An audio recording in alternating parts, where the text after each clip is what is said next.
Despite multiple trade rumors around the Cleveland Cavaliers and what they could be looking to do for their core, the Cavs continue to show that they're going all in on this core after re-signing Jarret Allen. We're going to talk about it all and more, but first, got to play our intro.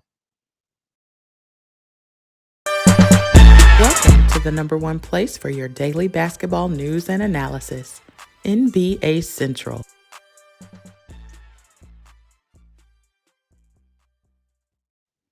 What's going on, basketball fans? Welcome to another episode of NBA Central, your number one spot for everything basketball related. I'm one of the hosts here, Haize, holding it down for the team, and we got breaking news again. Jarret Allen has signed a 3-year, $91 million maximum contract extension with the Cleveland Cavaliers. This guarantees him $131 million over the next 5 seasons. He becomes the third player that the Cleveland Cavaliers have now signed to long-term extensions to go with Donovan Mitchell, Evan Mobley. Keep in mind, they already got Darius Garland locked in for a long time as well. Jarret Allen averaged 16.5 points per game, 10 rebounds, 2.7 assists. Jarret Allen is a solid player. And when you look at what Jarret Allen brings to the court, he brings a nice big who brings some shot blocking ability, things like that. He's a very nice big to be next to Evan Mobley. And while the Cleveland Cavaliers have gone all in the core, a core where a lot of people thought that they could possibly be looking to either trade Darius Garland, or they could look to trade Donovan Mitchell, or they could look to move on from Evan Mobley or Jarret Allen, they're now doubling down on this core. Now, this is for now. And the reason why I like this move for the Cavs is that you lock in Jarret Allen to a solid deal. He's now under contract for 5 more seasons.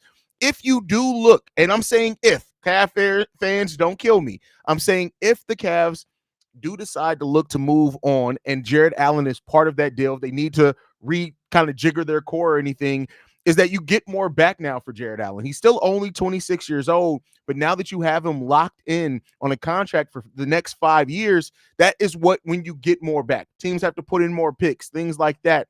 And so if the Cavs were to decide to move off any member of this core because of the amount of years that they're locked into, this gains them a little bit more flexibility if they do need if they decide they need to make a trade to stay in that competitive Eastern Conference. So we'll see. This is an offseason where there's been a lot of change in that Eastern Conference. When you look at the fact of the New York Knicks bringing in Mikal Bridges, they lost Isaiah Hartenstein as well, and they have already said that they're not looking to move on from Julius Randle. They're hoping that they get Mitchell Robinson back healthy.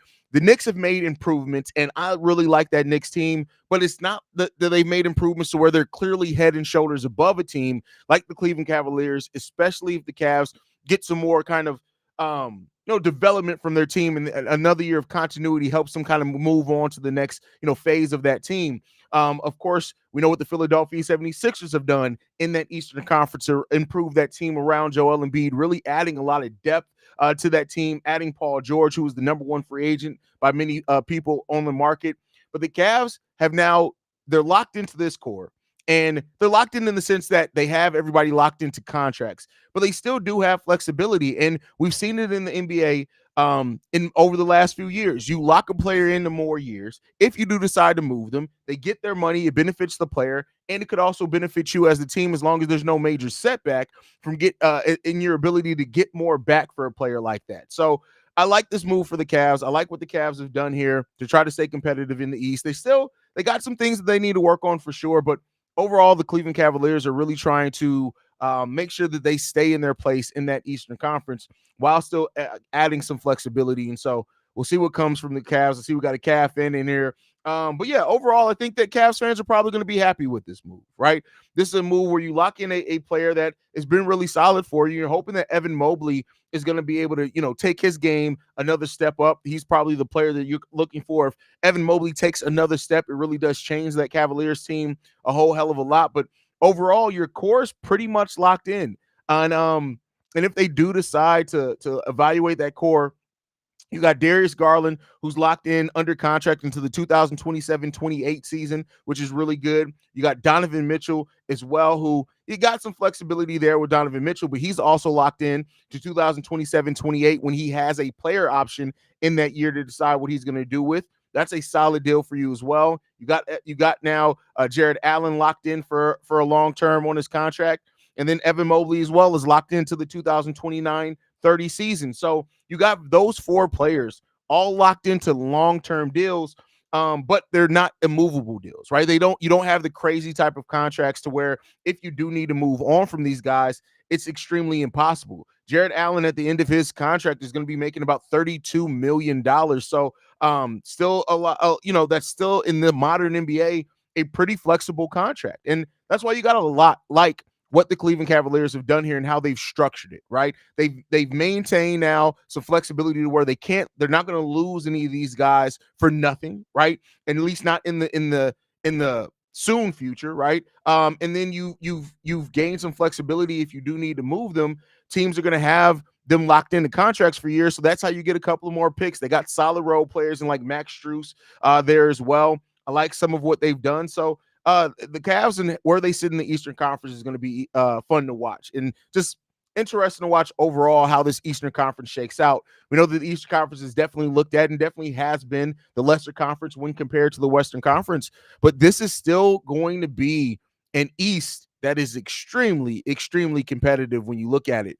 And now if you look at those top kind of 4 or 5 teams in the East, Boston's still going to be up there. The New York Knicks are still going to be up there. The Milwaukee Bucks, we'll see what happens there. The Cleveland Cavaliers are right there, number 4.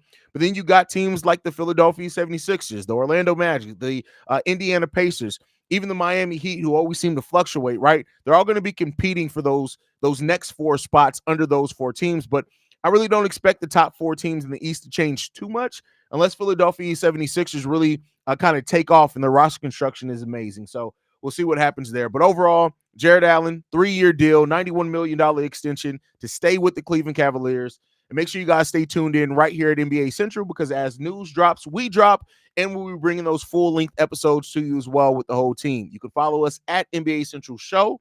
You can send us any feedback, questions, comments, concerns, NBACentralShow@gmail.com. And then lastly, if you want to leave a text message and our voicemail for the mailbag, the number to do so, 773-270-2799. We're the number 1 spot for everything basketball related. And we'll see you guys the next time we feel like dropping a video.